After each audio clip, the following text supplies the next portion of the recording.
So I think we're definitely in a phase of consolidation in the ad tech industry. And I think we will continue to be in a consolidative phase for the foreseeable future. Certainly among the major hubs of technology, both on the buy side and on the sell side. The buy side, demand side platforms are a little bit further down the road in this trend, maybe in the 7th inning or so. Whereas on the sell side, I think it's earlier days, maybe the 2nd or 3rd inning, but we're starting to see that change. There's been some news in the industry around companies either shutting down or disappearing outright. And I think we're at a point where that's, quite frankly, long overdue.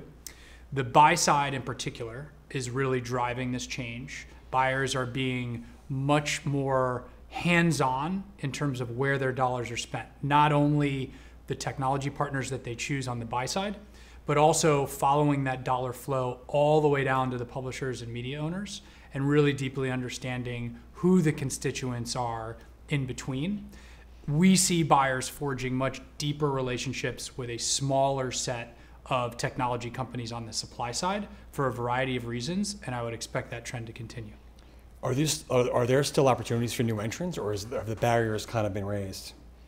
Look, I think there's always going to be opportunity for new entrants, particularly it's the startup community inside of ad tech, I think, will remain healthy. There are no shortage of challenges that emerge in the industry, and I think we'll continue to see companies born out of capturing those opportunities. But at the same time, I don't think the mousetrap needs to be reinvented, if you will, around some of the core technologies on both the buy and the sell side. Is sustainability playing a big role in this consolidation you're talking about? Absolutely. Sustainability is becoming an important theme there. Now, first I would just separate, there are areas of the market like the streaming business where the technology players have remained relatively consolidated. I think there's a few reasons for that. It's much more of a scarce asset on the inventory side. It's much more of a deal-driven ecosystem where media owners are more likely to select strategic plumbing instead of working with a wide array of partners. But there are also areas of the business, formats like display and short-form video, where quite frankly, the current structure is unsustainable. You see media owners working with 15, 20 exchanges in parallel, essentially providing a ton of duplicate paths to the same inventory footprint. And I think that needs to change. Some of the themes I mentioned earlier are driving that forward, but this concept of sustainability where the industry is really paying attention to the unnecessary duplication and the resulting carbon footprint from that duplication is just an accelerant on this theme of consolidation. There's also been a lot of discussion about disintermediation driven by business reasons. You see DSPs building supply-side technologies, vice versa. Where do you stand on that topic, in particular the ClearLine announcement from this year? Yeah, look, I think it makes total sense that companies in the space will build new technologies to help them optimize their businesses. The one caveat I would say is, as an industry, we tend to paint things with a really broad brush.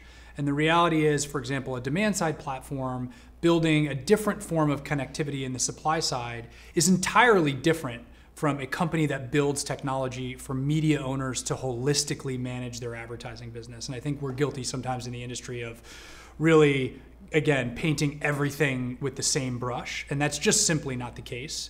At Magnite, as you noted, we also launched ClearLine, which provides buyers with the opportunity to connect directly with media owners through our platform. Now, by no means is that going to replace the role of the DSP. We fully anticipate that DSPs will remain the prominent access point for publishers on our platform. But with that being said, we saw specific applications, particularly where buyers and media owners were negotiating the business terms up front.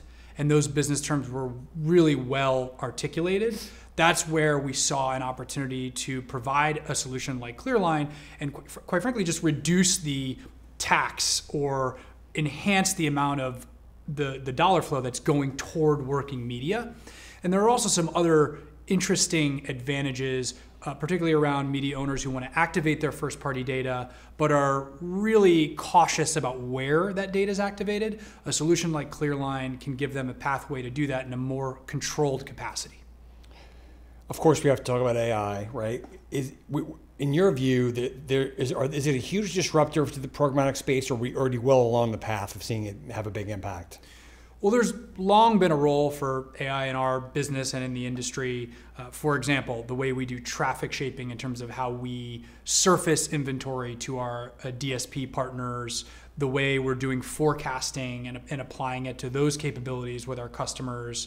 And there are a host of other ways that the technologies have been leveraged in the business already. Undoubtedly, there are going to be new ways that we can leverage AI in the business. One example would be just the way our customers interact with our business and our team. Are there ways where we can surface information to them differently that frees our team up and enables them to work on more creative or higher level tasks versus some of the things that are more monotonous? But it's also clear that AI is playing a major role in the business more broadly. Clearly, as you can see from the strikes in Hollywood, it's such a prominent focus of the writers and the actors around how AI is going to impact the production business over time, that I would expect that it will have a meaningful role to play in the future as well. Lastly, let's talk a little bit about innovation if we can. So much of the tech that underpins our industry, streaming, programmatic, et cetera, is relatively mature. Do we see opportunities for innovation in ad tech in the next couple of years?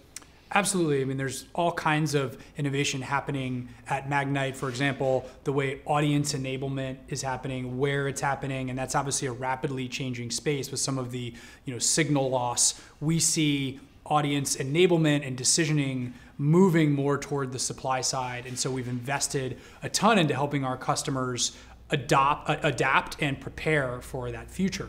There are also a lot of things that I think are right in front of us, themes that we've talked about for a long time, but still have a long runway. For example, enabling more of the traditional television ecosystem to, number one, become addressable, number two, to be impression-based, and number three, to trade through the programmatic workflow. We recently had an announcement with Dish, and I would expect that more of that traditional TV footprint will be enabled in this capacity. And we're particularly interested in enabling more of the programmers' inventory footprint in this way.